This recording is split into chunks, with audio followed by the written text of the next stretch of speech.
זוהי גילה. גילה כותבת תוכנית עבודה יחידתית במשך מספר ימים רצופים. היא יושבת ויושבת מול המחשב וכואב לה הגב.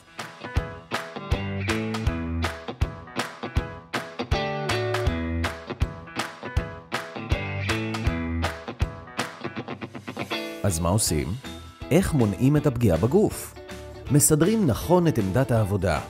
ראש זקוף מעל הכתפיים, עיניים מתבוננות מעט למטה ב-15 מעלות מתחת לקו אופקי, כתפיים נינוחות ורפויות, מרפקים ב-90 מעלות, אמות מקבילות לרצפה.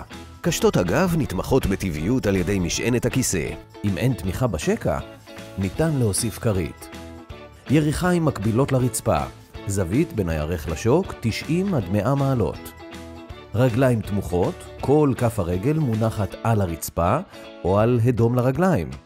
בישיבה מול מחשב נייד, הקצה העליון של המחשב הנייד ימוקם מול העיניים כדי להקטין את מתח השרירים בצוואר ובכתפיים. ניתן להגביה את המחשב בעזרת מעמד ייעודי למחשב או אפילו ערימת ספרים מאולתרת. רצוי למקם את המקלדת בגובה המרפק בזמן הישיבה, כדי לשמור על תנוחה ניטרלית של שורש כף היד ללא כיפוף או הטיה. בשימוש בעכבר ומקלדת, כדי להגן על מפרק כף היד, יש לשמור על קו ישר והמשכי בין האמה לבין כף היד, כך ששורש כף היד יהיה ניטרלי וישר. יפה, כך הרבה יותר בריא ונוח לעבוד.